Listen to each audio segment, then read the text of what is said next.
Can you hear me now? Nice and clear. Excellent. Great.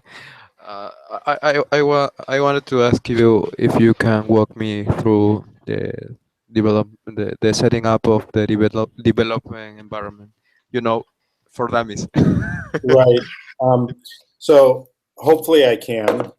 As you can well imagine, it's been a while since I set mine up. Um, so hopefully I can. Um, I do not run Tomcat locally on my box. Um, it doesn't mean you can't.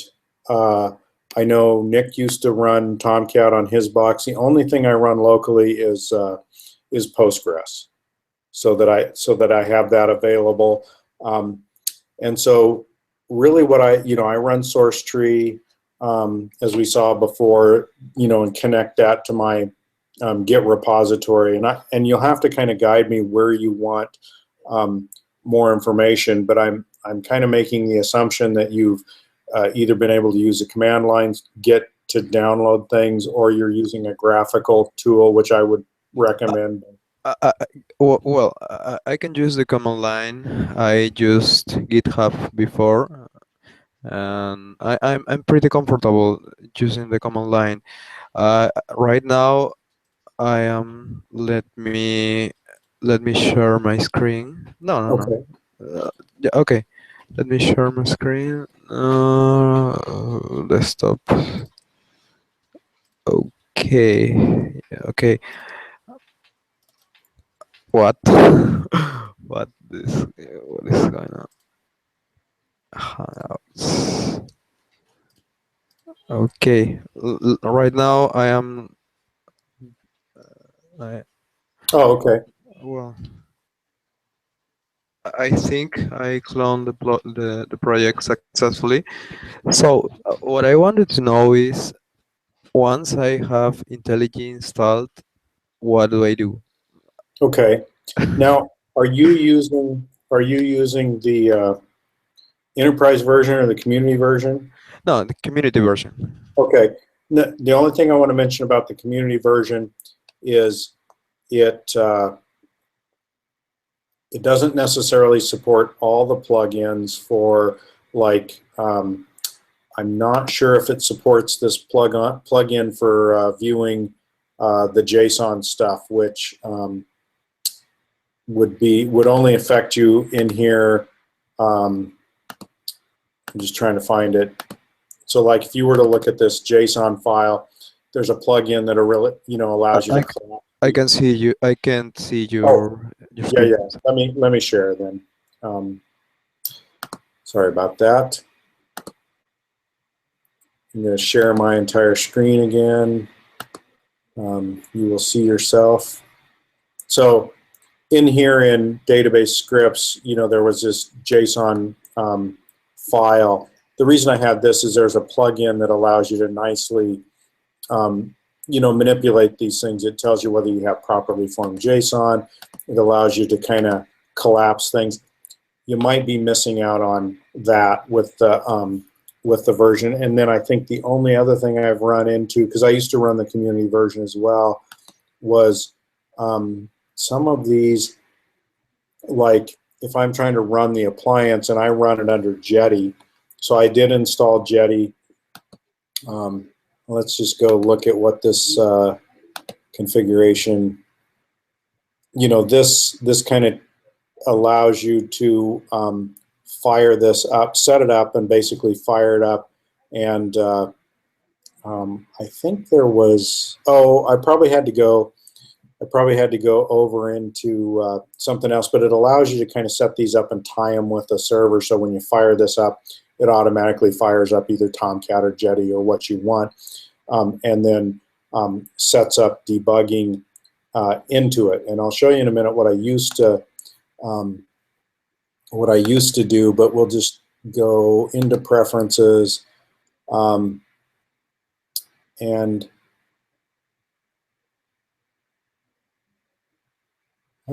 trying to see, that's the compiler, okay, languages and frameworks. I always have to kind of go back and refresh myself on um, on these things.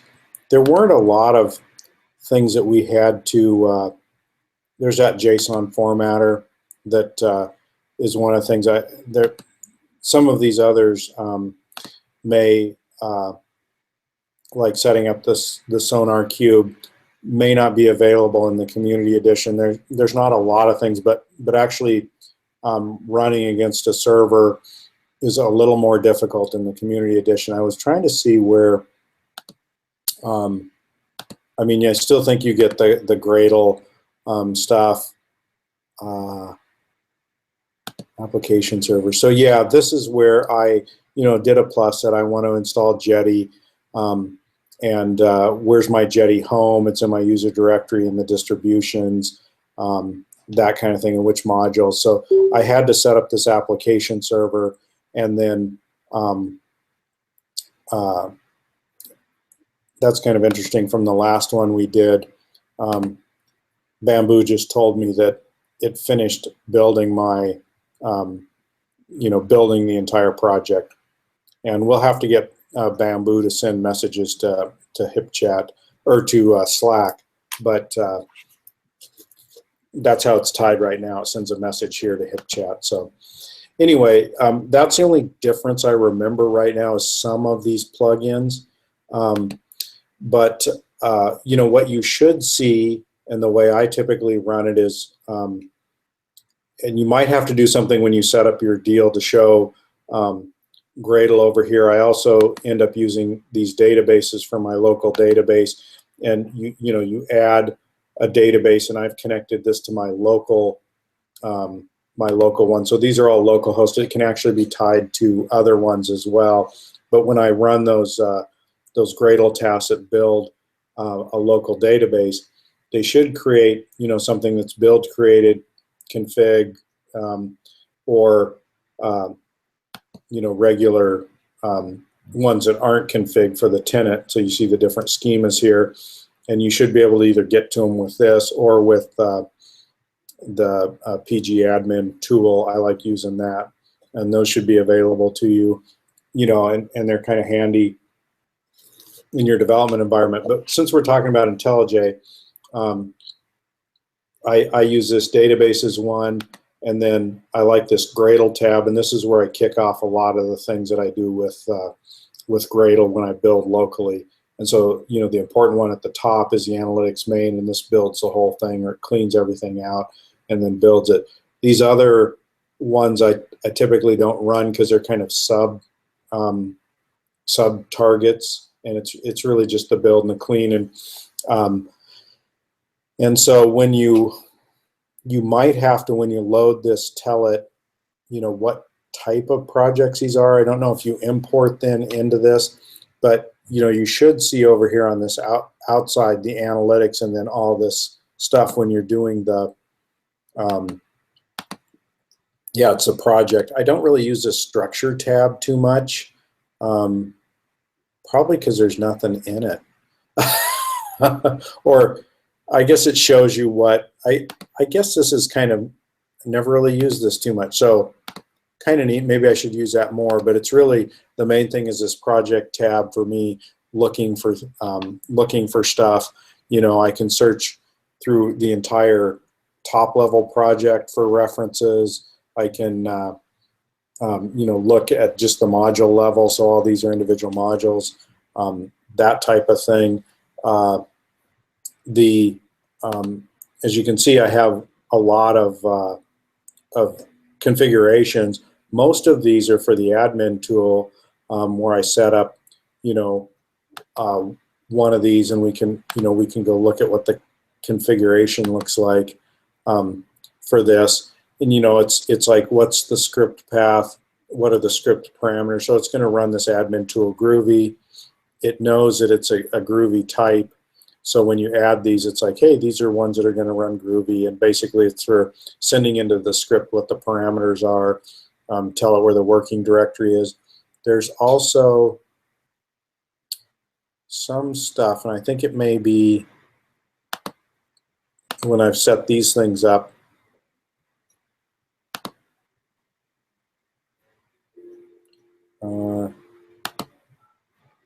just looking to see. I thought some of the, yeah. So one of the things I did special on these was to tell it that I want to show in the console when I run this thing the appliance log, so I don't have to bring up a separate window and then tail that log. I can get to it from within this environment down this lower section. I don't think there's anything special on the code coverage. You know, there's lots of stuff you can do in IntelliJ, and I kind of do the things that I use. They're not. But there's a lot more things that a person can do. Nick used to kind of have a different way of doing things. He liked to use the Git tools from within IntelliJ. That may be something that's only available. I don't know if that integration is available in the community edition or not. I didn't really used to do that. I was just looking at some more of these under these. So the old way I used to run this, instead of having under the Jetty server, I would, and it may be different now too, since it's a Spring Boot application. But I think you still want to do this. You know, the main was in Launch Sync. I would run this this thing this way, and so it would fire it up and run it. Some of what I had to do, and this should be documented. And I wanted to go over here in our Confluence. Down near the bottom of this, we have, you know, development team content. We do have some stuff there.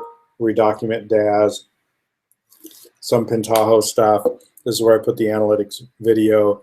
You know, there was, like, when we refactored the IG stuff. This shows all the IG tables, and it's kind of hard to see.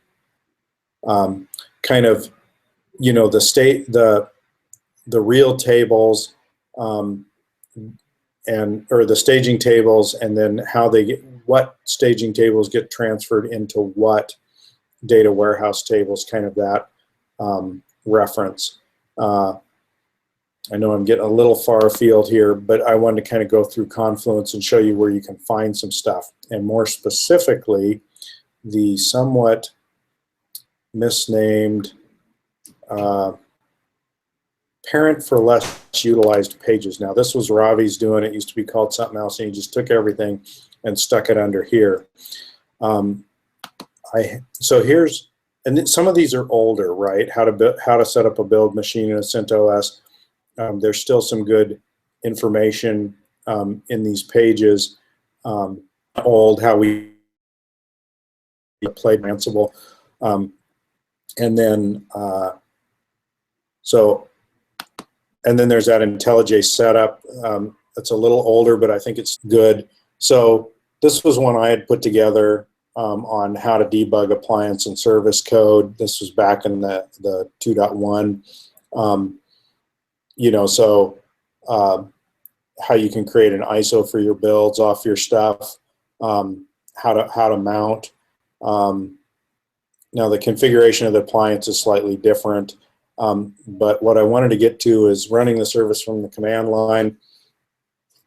You can export your Gradle ops and then run the service, and there's a target Jetty run in there. So it's using the Gradle W wrapper, and so that's from a command line, and then basically you can attach to a running instance. So if you built the project and then you make sure and export these Gradle options, then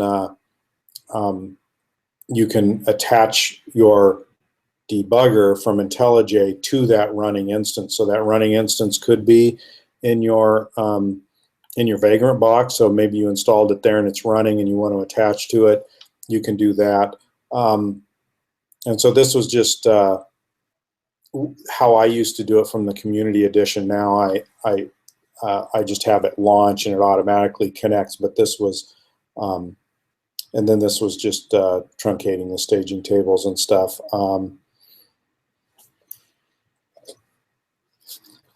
stuff about making sure that your firewall and you had grants on your database. This has to do with Postgres.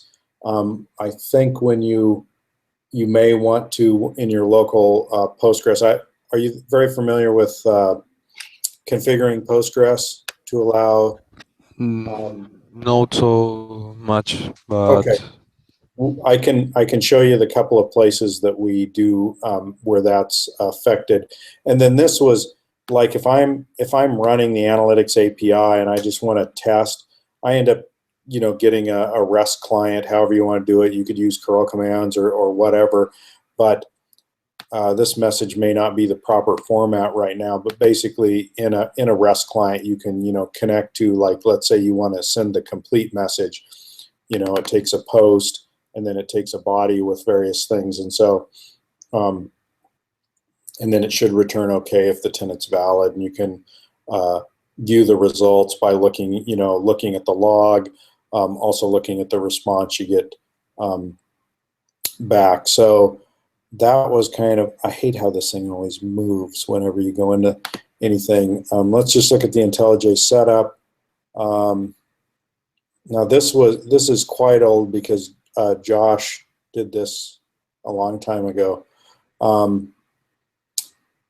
But this is what I followed originally. And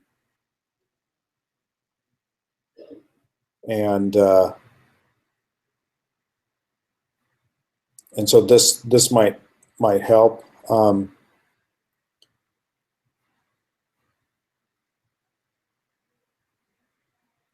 Anyway, it's been a long time since I've gone through this. It's gonna be old, but basically, when you maybe I can ask you, where are you at in setting up IntelliJ and importing the project? yeah, I just recently imported no, I have not imported the project yet. I am installing IntelliJ. Remember, I got my computer back yesterday. Yeah. So Okay. So what I wanted to show you is, let's connect to, or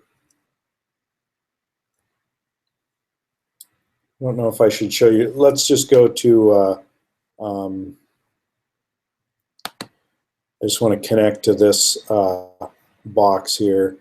And so on the left is my local file system, and this is out on in the vCloud on the configuration database box. And so I think that Postgres, this is where the data is stored for Postgres. I'm trying to see if the configuration stuff's, yeah, one of the main things is this Postgres configuration. This is where you set up things like, the keep alives and how much memory it's going to use. The defaults are pretty small on these, which is fine, but in production we have to update, and there is in the documentation that operations has, that's on that Confluence site, for installing. It talks about our recommended settings given a machine size. So most of these things are just defaults here. There's the logging, what your log name is going to be like, and what your log and things like that. This Postgres conf file is pretty important. But the one that HBA conf, where is it? It's this one. This is the one that this and let me go back there for a second. Open up the other one, the ident conf.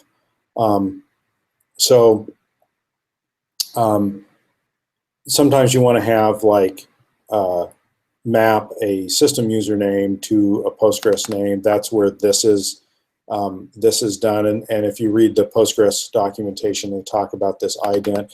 But the real important one here is is this. We set this up differently when we install, but is that the end of it? Yeah. So this one's basically saying this this user can get, if you're local, can get to everything, and then if people are coming through and connecting to you, they're going to be using MD5. They can get to everything, and you can specify certain address ranges of what we allow. And so it's this file that kind of, most of the time we allow the Postgres user, if you're local, it can connect. So if you SSH into a box, then you can connect as the Postgres user, which is a super user, and they can get it and do everything. But if somebody connects into this thing, and this one I think I've said basically, you know, any address, they can log in, but it's going to be MD5, so they have to be a user on the box. And so, but they can, you know, all hosts can come into this box from any IP address, but they are going to have to authenticate, so they have to actually be a user within Postgres. And I think that's really, it's those two files that allow you to configure, and then it may be your firewall. Depends on the box. You know, sometimes I don't know if you're familiar with IP tables at all. Not so much. So, you know, if let's see. So let's connect into this, probably a tenant database. And most of these users we always set up with PA dollar, or capital P lowercase a $$ WORD1 as a password for most of these things. And then as far as the password goes for all these test boxes, and then it's usually Pentaho DB user, or, you know, in this case I logged in as root. IP tables.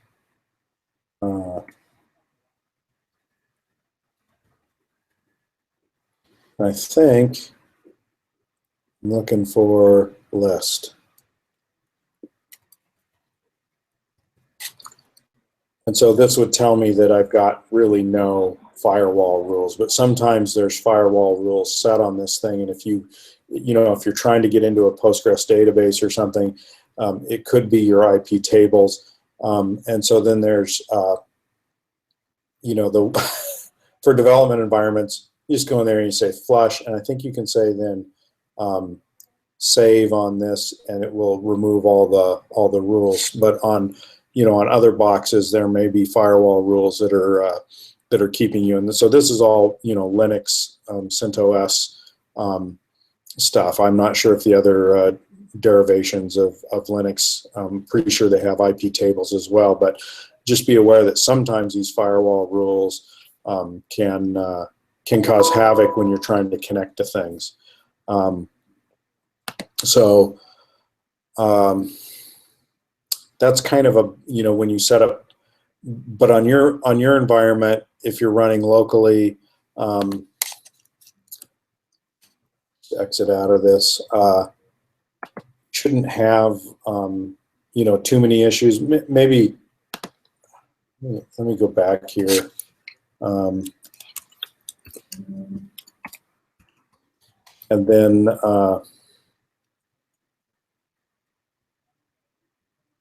this is the command line for Postgres. So I'm local on the box, I'm logging in as a Postgres user, and I'm going to the tenant database. This is just sort of a primer on, and you can find this information online. This kind of shows you, you know, what the public tables are. If you did a D for staging, because this only shows you the, maybe it's stg.star. Yeah, so this shows the /D for all the, basically all the table definitions that are in the staging one. There's also, is it, oh, so that shows you, here's the databases on this server. We got a tenant demo, an HF3, and then the one that I typically use is a tenant RK1. Then there's the main Postgres. This is where you can run, various select star from DB versions, and you pretty much have to put the semicolon at the end, otherwise it'll, so you can tell what version this database is at. It lists them all out. So you can run select statements, creates, whatever. So sometimes I find it pretty handy to go in and use the command line of Postgres to do these things. I can also use the pgadmin tool, and that same server is this one here. And you can look at the schemas, you can look at the tables. This comes up and gives you creates and drops and things. Now, I think like in the public, since I'm logged in as the Pentaho DB user, it's not going to allow me to, I can see this table, but if I go try to, it's like the very popular, wait, let me try to reconnect to this.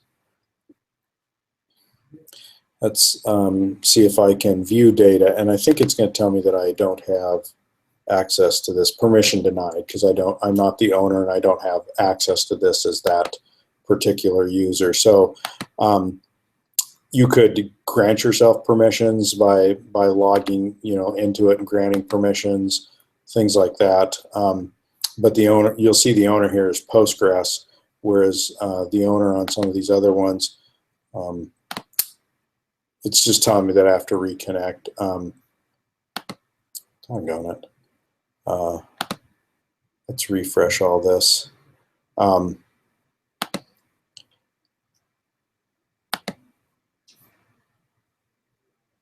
I think, though, that you'll notice that Postgres user, or the Pentaho DB user, has been granted access, even though the owner of this is Postgres. And then likewise, if you go down here, nobody else has any ownership to this table. And this table is only used by when we're doing the upgrades. It reads from this table and writes to this table, but you are running as a Postgres user in that case. And remember, we run those on the box, so it's not remote. And so you can log on as the Postgres user, and then you basically can run these things that do that. Okay, so I've covered several things. Some of it dealing with IntelliJ, some of it dealing with Postgres.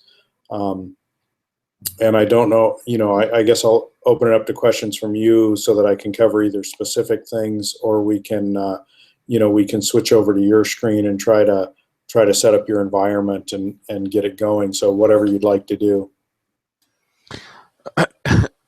What I would like to do now is maybe we can continue this hangout in about an hour, or because I'm really starving. Oh yeah, no worries. So maybe in an hour we can go to my environment and try to set it up. Okay. Like you proposed. Okay, sounds good. And what time do you have lunch? Let's just look at my lunch. Let's just look at my calendar. I think I'm still sharing. So we're right here. I guess I've got this meeting, and then I'm not going to that. And then we do have reporting backlog and stand up. So we kind of, I think, I don't know if you're interested in going to that or not, but I probably need to be at that. And Tonio, we are doing this, right? Is Tonio on here? No, he's not. Okay.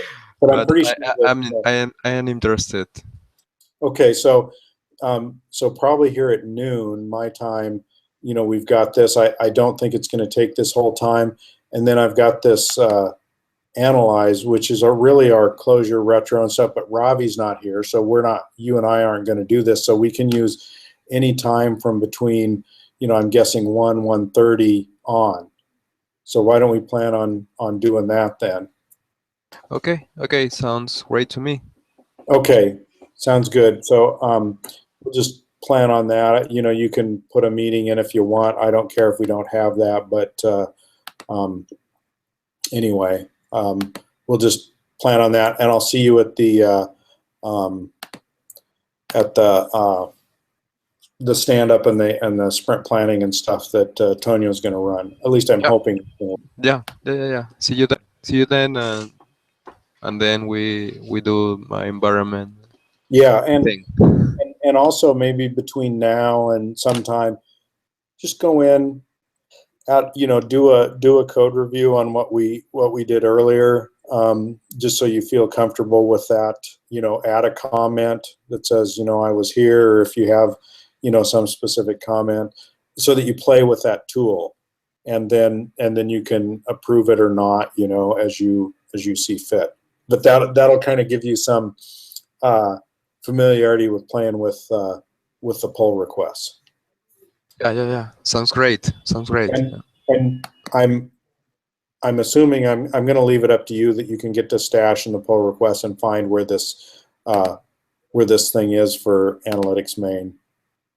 And if not, I can send you a link. But as long as you go to Stash, Agilysys local, you should be able to find the right project. And I'm assuming that you have. It'll also tell us whether you have permissions and things like that. Yes, I have permission. Okay. Hey, there's no picture for you, dude. I think in here you have to actually like go into your profile. There's a couple of these like Jira and stuff where you have to actually add your picture. Gosh, that's an older picture. It's 2 years old. Anyway, so you might want to do that at some point. Anyway. No, I get the idea. I need to go enter and then play a little bit with Okay. with Yeah, but so hopefully when we get back, you'll have had enough time to bring your IntelliJ up, and we can try to and have gotten the project, imported it. If not, we can try to do it then and see how it goes. Yeah, sounds great. Thank you. Yeah. Well, see you then. Okay, sounds good. Bye. Bye.